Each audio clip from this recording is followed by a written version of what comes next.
दुश्मन है तो जोकीहाट से क्या मोहब्बत करेंगे। रो रहा था ये शाहनवाज, बोला कि भाई कोई मेरा हाथ पकड़ने तैयार नहीं है। हमने टिकट दिया, अल्लाह ने उसको कामयाब किया। अगर कोई जोकीहाट का वारिस है तो बटन छाप का उम्मीदवार वारिस है कि लाइनटेन लाएगा। सुन शाहनवाज, तेरी लाइनटेन की लाइट हम बुझाएंगे इंशाअल्लाह। दूसरी तरफ स्कूल का बैग लेकर एक पार्टी आया है। मैं सरफराज साहब से पूछना चाहता हूं, सरफराज साहब, आप और आपकी पार्टी का अध्यक्ष क्या बिल्किस बानो से मिलने को तैयार है? अब लड़ाई पटना की कुर्सी की है, अब लड़ाई सीमांचल का बेटा मुख्यमंत्री बनेगा, अब लड़ाई गद्दार को हराने की है। मंजर साहब, अगर कोई मस्जिद को छीन ले तो तुम खामोश बैठोगे? अगर कोई दरगाह को छीन ले खामोश बैठोगे? मंजर साहब, वक्फ का मालिक कौन होता है? अल्लाह होता है या कोई इंसान होता है? बताओ। इज़हार अस्सी साहब ने मुझसे कहा कि ये जो शाहनवाज है इसने हमको भटकाया, इसने दौलत बटोर ली, इसने मंत्री बन गया। तेजस्वी जो बोला है ना, ऐसा लग रहा है कि हकीकी मानों में मोदी का छोटा भाई बन चुका है। ये तेजस्वी जो हमको चरमपंथी बोलता है ना, हम तेजस्वी को नेता नहीं मानते, हम मोदी को नेता नहीं मानते, हम नीतीश कुमार को नेता नहीं मानते।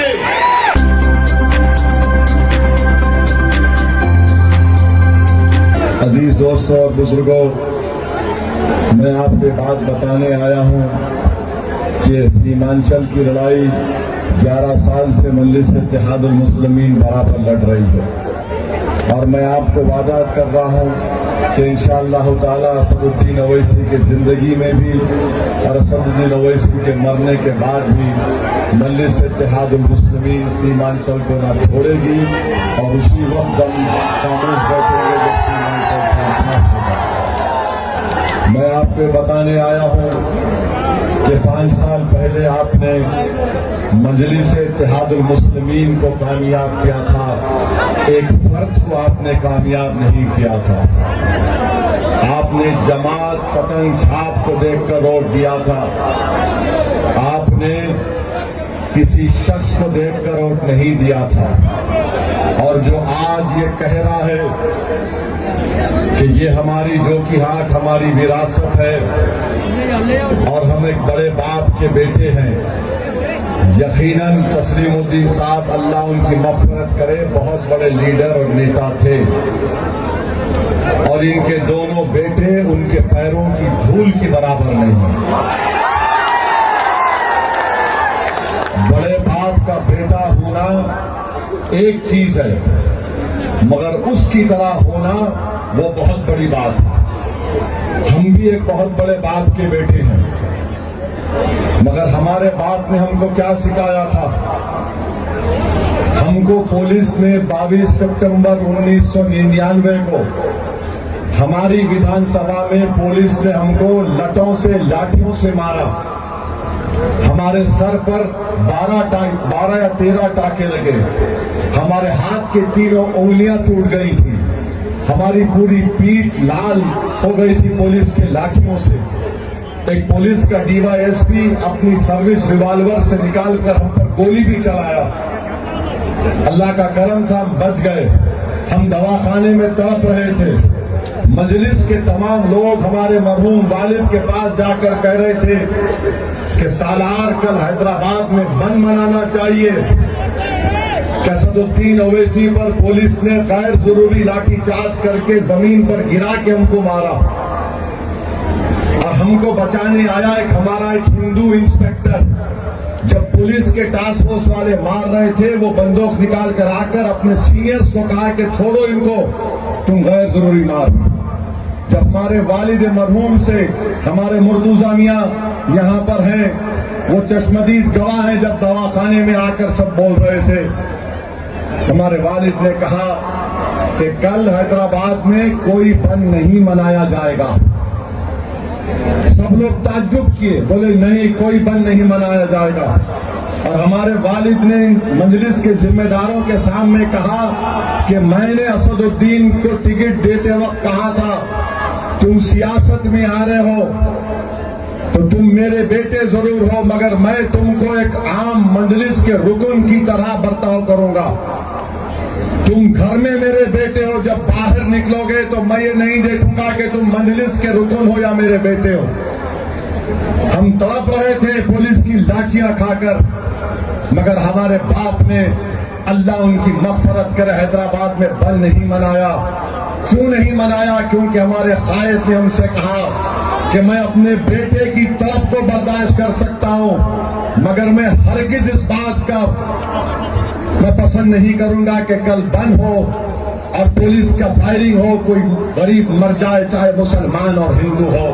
गम मेरा है, मैं उस गम को बर्दाश्त कर लूंगा, मैं गरीब की जान जाने नहीं दूंगा। ये हमको सिखाया। और आज भी हम ये नहीं बोलते कि हैदराबाद हमारी विरासत है, हम बोलते हम खादिम हैं, हम खादिम हैं बोलते हैं। ये कहते हैं जो कि उनका विरासत है।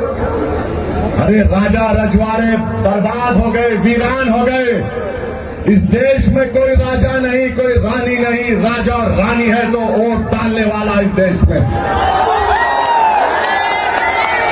हमारे बाप को हम दफना कर, हमारे पैजामे को खबर की मिट्टी लगी हुई है।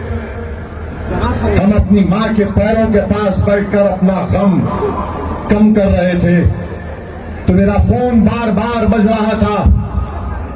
तो किसी ने कहा फोन उठा लो। जब मैं फोन उठाया तो कहने वाले ने कहा कि चिंतल बस्ती एक इलाका है, वहां पर फसाद हो रहा है हिंदू मुसलमानों का।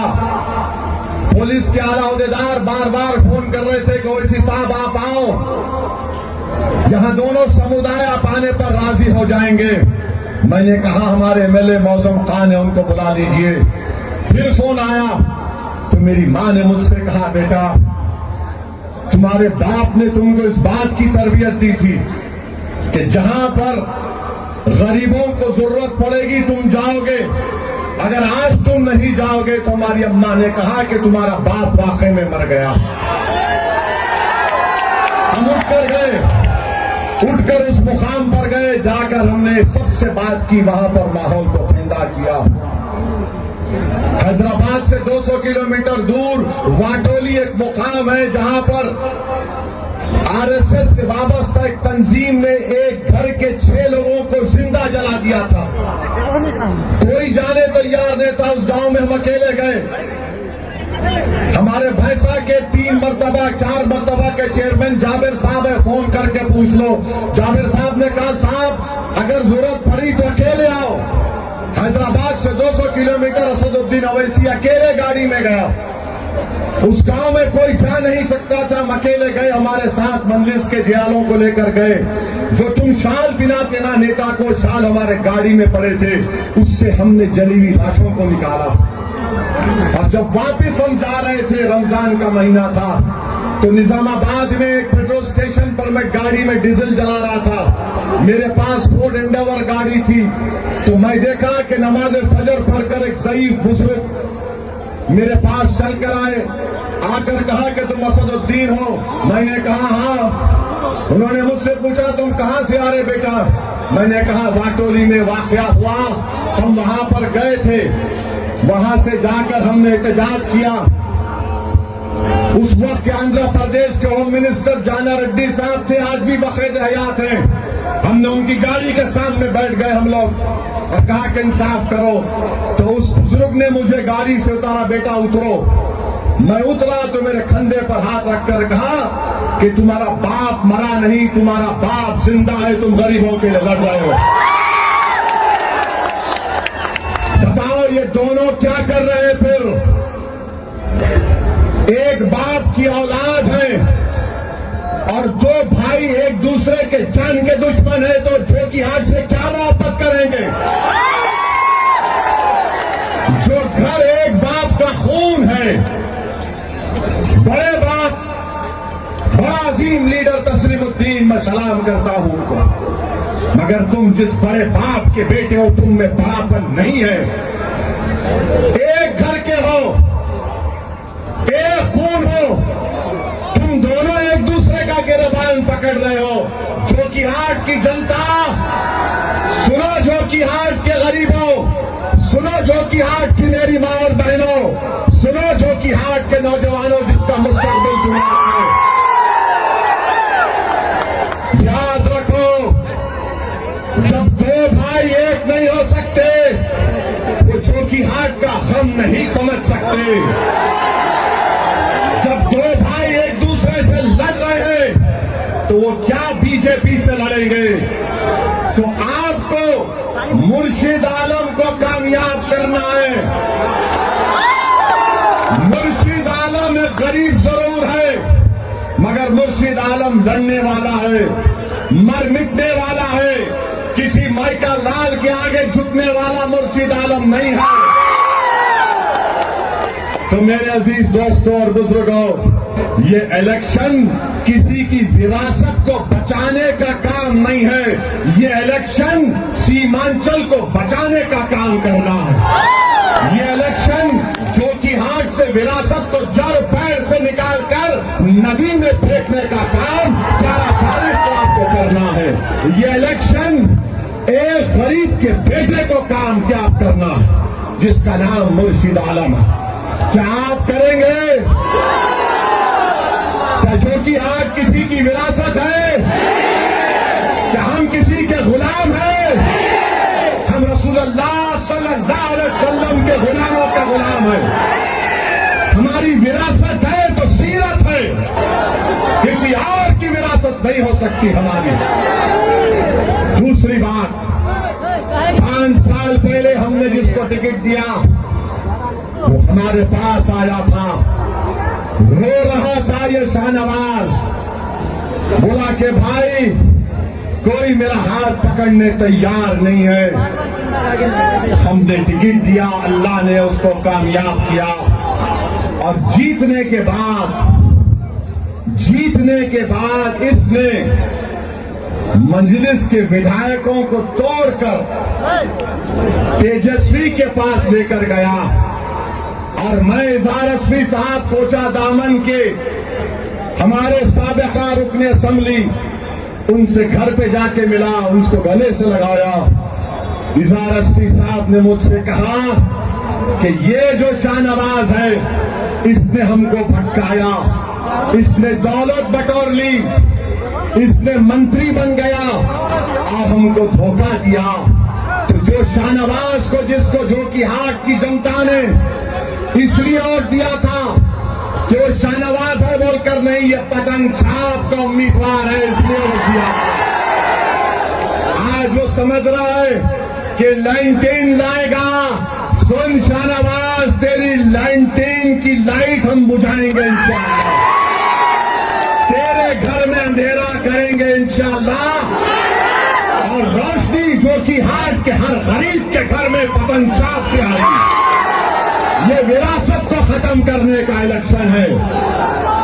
अगर कोई जोकीहाट का वारिस है तो पतंग छाप का उम्मीदवार वारिस है। अगर कोई जोकीहाट का वारिस है तो मेरी मां और बहनें हैं। जोकीहाट का अगर कोई वारिस है तो ये मौसिज़ उलमा इकराम है। जोकीहाट का वारिस एक परिवार नहीं, जमहूरियत है। राजा रजवाड़े खत्म हो गए। याद रखो, वोट आप अपने मुस्तकबिल के लिए डाल रहे हैं। और फिर ये शाहनवाज, इंशाअल्लाह ताला तेरी जमानत जब्त होगी। शाहनवाज, तूने जोकीहाट और सीमांचल की जनता को धोखा दिया है, और तू उस पार्टी से आता है जिसके तेरे नेता ने हमारे बारे में कहा कि ओवैसी उलगावादी है। ओवैसी क्या कहा उसने? चरमपंथी है। अरे शाहनवाज, तू पूछ लेता जाके तेजस्वी से कि चरमपंथी का मतलब क्या है। क्या चरमपंथी उसको कहते हैं जिसके चेहरे पे दाढ़ी, सर पे टोपी है? क्या चरमपंथी वो है जो 5 वक्त का नमाजी है? क्या चरमपंथी वो है जो कुरान की तिलावत करता है? क्या चरमपंथी वो है जो हमारी माँ और बहनें अपने सर पर दुपट्टा या हिजाब या बुर्का पहनती हैं? क्या चरमपंथी मदरसे में पढ़ने वाले या पढ़ाने वाले हैं? क्या चरमपंथी कुरान की तिलावत करने वाले हैं? क्या चरमपंथी अल्लाह अकबर बोलने वाले हैं? क्या चरमपंथी जमीन और आसमान की खालिक की इबादत करने वाले हैं? जब नहीं है तो तेजस्वी की नजर में चरमपंथी कौन है, कौन नहीं है जो उसके बाप के सामने सर झुका दे, जिस तरह शाहनवाज ने जो की हाथ को उनके सामने झुकाने की कोशिश की। तेजस्वी की नजर में चरमपंथी वो नहीं है जो उसके दर पे आके भीख मांगे। चरमपंथी वो नहीं है तेजस्वी की नजर में जो आकर ये कहे कि तू मेरा नेता है। चरमपंथी वो नहीं है तेजस्वी के पास जो सीमांचल की बदहाली को दूर करने की बात ना करे। तेजस्वी की नजर में चरमपंथी वो नहीं है जो इंतजार की बात करता है, इत्तेहाद की नहीं करता। तो हम बताना चाह रहे हैं तेजस्वी को और शाहनवाज को, तुम लाख कोशिश कर लो, अगर अल्लाह की इबादत करना चरमपंथी है, सीमांचल के ताल्लुक से सवाल करना चरमपंथी है, अगर सीमांचल की नदी के कटाव का काम का मुतालबा करना, तटबंध का काम का मुतालबा करना चरमपंथी है, अगर ब्लॉक से करप्शन का खात्मा करना चरमपंथी है, तो सुनो तेजस्वी, हम छोड़ेंगे नहीं। हम पुकार कर कहेंगे कि हम जो बोलते हैं वो सच है, हम हक के पाबंद हैं। हम तेजस्वी को नेता नहीं मानते, हम मोदी को नेता नहीं मानते, हम नीतीश कुमार को नेता नहीं मानते। सीमांचल की जनता ने तय कर लिया कि ओवैसी हमारा नेता नहीं है मगर हमारा खादिम है। उन्होंने खादिम को पसंद किया खिदमत के नाम पर, और सीमांचल की लड़ाई जारी और सारी रहेगी। सीमांचल को हम नहीं छोड़ने वाले हैं। और आपको हम बता रहे हैं, ये तेजस्वी जो हमको चरमपंथी बोलता है ना, इसका मिसाल आपको देते हैं। इसका पूरा शिजरा निकाल कर लाए, इसका पूरा शिजरा निकाल कर आए। इसने सुनो, इसने शाहनवाज के सियासी बाप ने, शाहनवाज के सियासी पप्पा ने, जो तेजस्वी है, उन्होंने मोहम्मद कामरान एमएलए था, कहां से था? गोविंदपुर नवादा से। उसका टिकट काट कर तेजस्वी ने कौशल यादव को टिकट दे दिया। 50,000 वोट से जीता था ये मोहम्मद कामरान। अच्छा, गौरा बारम से अफजल अली खान को बी फार्म दिया और जाकर उसने मल्ला के कैंडिडेट के लिए वोट का मुतालबा किया अफजल अली खान के खिलाफ। तीसरा, इसने ये जो मुकेश सहनी साहब है, जब उनसे पूछा गया कि आपने एक मुसलमान को भी टिकट नहीं दिया, तो मुकेश सहनी साहब ने कहा कि हम क्या कोई सिनेमा का टिकट बांट रहे हैं, ये चरमपंथी नहीं है। फिर जब लोगों ने पूछा तेजस्वी से कि दिल्ली में तुम्हारे यूथ की सदर मीरा हैदर है जो 5.5 साल से जेल में है, तुम उसके लिए बात नहीं करते, तो तेजस्वी गूंगा हो जाता। और फिर तेजस्वी ने दीपक यादव को नरकटियागंज से टिकट दिया। कौन है दीपक यादव, मालूम आपको? कौन है, जानते आप? इसका एक तस्वीर है, तलवार बांट रहा है आरएसएस के फंक्शन में। इसका एक तस्वीर है। ये विश्व हिंदू परिषद का बैनर लेकर काम कर रहा है और नरकटियागंज से ये तेजस्वी यादव ने दीपक यादव को टिकट दिया। अब आपको फैसला करना है कि क्या आप जो आपको गद्दारी किया, जो आपको धोखा दिया, क्या आप उसका साथ देंगे या पतन साहब का साथ देंगे? दूसरी तरफ पतन साहब भी होगा। दूसरी तरफ स्कूल का बैग लेकर एक पार्टी आया है।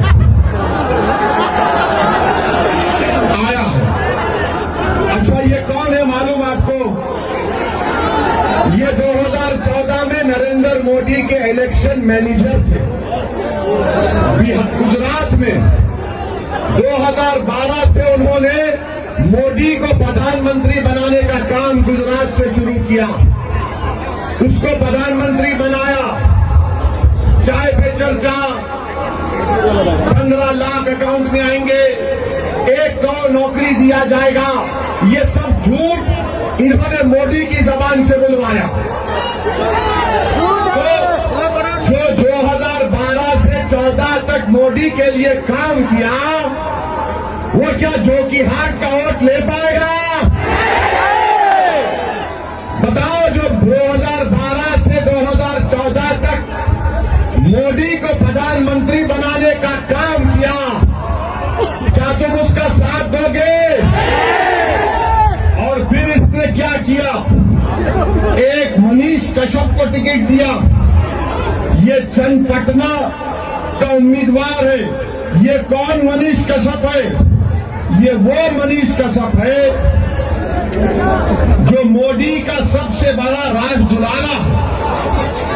ये वो मनीष कश्यप है जब 2019 में पुलवामा का हमला हुआ था हमारे सीआरपीएफ के बहादुरों पर, तो इसने पटना में कश्मीर से जो 2 गरीब आकर अपना दुकान पे बेचता है, उनको मारा इसने। चनपटिया से मनीष कश्यप को बैग वाले ने अपना उम्मीदवार बनाया। अब फैसला आपको करना। ये बैग वाले साहब भी हमको बोलते हैं, ओवैसी साहब आपको नहीं आना चाहिए था बिहार को। अरे भैया, तुम मोदी को प्रधानमंत्री बनाने का काम किए। मैं सरफराज साहब से पूछना चाहता हूं, सरफराज साहब, आप और आपकी पार्टी का अध्यक्ष क्या बिल्किस बानो से मिलने को तैयार हैं? क्या ज़किया जाफरी के बेटी से मिलने को तैयार है? कौन है बिल्किस बानो? गुजरात में जब मोदी मुख्यमंत्री थे तो बिल्किस बानो को उनके पड़ोसियों ने 11 लोगों ने बिल्किस बानो की इज्जत लूटी थी। बिल्किस बानो हामिला थी। बिल्किस बानो की 15 महीने की बच्ची को उसके सामने कत्ल कर दिया गया। हम पूछना चाहते हैं, जिस पार्टी में सरफराज साहब हैं, उनके अध्यक्ष के साथ क्या तुम्हारे अध्यक्ष जब 2012 और 14 में मोदी के लिए काम कर रहे थे तो मेरी बेटी बिल्किस बानो की असमत रेजी याद नहीं आई? तुम आज जोकीहाट को आकर समझ रहे हो। मां और बहनों, याद रखो, ये बैग वाले की वो पार्टी है जिसने बिल्किस बानो को इंसाफ नहीं दिलाया था। मेरी मां और बहनों, ज़किया जाफरी, एहसान जाफरी को मोदी मुख्यमंत्री हैं, जिंदा जला दिया गया काट कर। क्या सरफराज साहब और उनके पार्टी के अध्यक्ष ज़किया जाफरी की, एहसान जाफरी की बेटी से मिल सकते? नहीं मिल सकते। अरे नुकसान तो मेरा हुआ ना। जब से मोदी प्रधानमंत्री बने, ट्रिपल तलाक का कानून बना। नुकसान किसका? मेरी मां और बहनों का। CAA का कानून मजहब की बुनियाद पर बनाया गया। किसको निशाना बनाया गया? मुझे बनाया गया। UAPA का कानून सख्त कर दिया गया। कौन जेल में सड़ रहा है? मीरा हैदर सड़ रही है। वक्फ का काला कानून बना दिया मोदी ने, जिससे मस्जिद, दरगाह और खानकाह को छीनना चाहते हैं। तो ये जो बैग वाला है, हम सरफराज साहब को बोलेंगे, आपने ऐसी पार्टी का साथ दिया जिसने मोदी को प्रधानमंत्री बनाने का पूरा काम किया। अब दोनों आपके सामने हो गए। अब तीसरा जेडीयू है ना, क्या नाम है? मंजर साहब। मंजर साहब, अगर कोई मस्जिद को छीन ले तो तुम खामोश बैठोगे? अगर कोई दरगाह को छीन ले खामोश बैठोगे? मंजर साहब, वक्फ का मालिक कौन होता है? अल्लाह होता है या कोई इंसान होता है? बताओ। मस्जिद किसी की जात की मिल्कियत होती है कि रब्बे करीम की होती है? मंजर साहब, जिस पार्टी से आप खड़े हैं, उस पार्टी ने मेरे मजहबी तशख्खुस को खत्म करने की कोशिश की, मेरी मस्जिद, दरगाह और वक्फ को खत्म करने का काम किया। बता दो कि हाट की जनता, ये तीन के तुम्हारा सामने पूरा रख दिया हूं, चट्टा पट्टा रख दिया हूं। दोनों भाई का और मंजर साहब का। अब एक तुम्हारे सामने ये गरीब खड़ा है, ये मासूम खड़ा है, जो किसी बड़े बाप का बेटा नहीं, मगर इसका बाप बड़ा कयूम था, जो तुम्हारी तरह आम आदमी है, जो कि हाट को विरासत नहीं समझता, बल्कि ये समझता कि मैं विधायक बनूंगा तो खिदमत करके अपनी आखिरत का सौदा कर लूंगा। अब आपको 11 तारीख के दिन फैसला करना है। और तेजस्वी, तुम सुन लो, तेजस्वी तुम सुन लो, तुमने हमको गाली दी ना, सीमांचल का हर दाढ़ी वाला, हर टोपी पहनने वाला, सीमांचल की हमारी हर वो माँ, बहन, बेटी जो सर पर दुपट्टा लगाती है, वो 11 तारीख को तुमको बताएगी कि चरमपंथी बोलने का क्या होता है। जवाब देंगे ना? मेरी माँ और बहनें हाथ उठाकर बोलिए, आप जवाब देंगे? डरिए मत, डरिए मत। ये लड़ाई मान सम्मान की है, कोई आकर हमको बदनाम नहीं कर सकता। अरे ये तेजस्वी जो बोला है ना, ऐसा लग रहा है कि हकीकी मानों में मोदी का छोटा भाई बन चुका है। तो मेरे अजीज दोस्तों और बुजुर्गों, 8 तारीख को भी हम आएंगे, 9 तारीख को भी आएंगे इंशाअल्लाह ताला। अब लड़ाई पटना की कुर्सी की है, अब लड़ाई सीमांचल का बेटा मुख्यमंत्री बनेगा, अब लड़ाई गद्दार को हराने की है, अब लड़ाई विरासत को खत्म करने की है, अब लड़ाई जनता के राज को कामयाब करने की है। तो लगाओ हमारे साथ नारा, सीमांचल जिंदाबाद, सीमांचल जिंदाबाद, सीमांचल जिंदाबाद। पतंग छाप, पतंग छाप, पतंग छाप। हमारा मान सम्मान, हमारा मान सम्मान। मजलिस इत्तेहाद अल मुस्लिमीन, नारे तकबीर, नारे तकबीर, नारे तकबीर। अल्लाह आपको सलामत रखे। 11 तारीख के दिन एक सैलाब बन जाओ, वो सैलाब बन जाओ कि तुम्हारे सामने जो आएगा वो सर्रे की तरह बहा कर तुम्हारा इत्तेहाद लेकर जाएगा। पतंग छाप चुकी है, पतंग छाप हमारी ताकत है।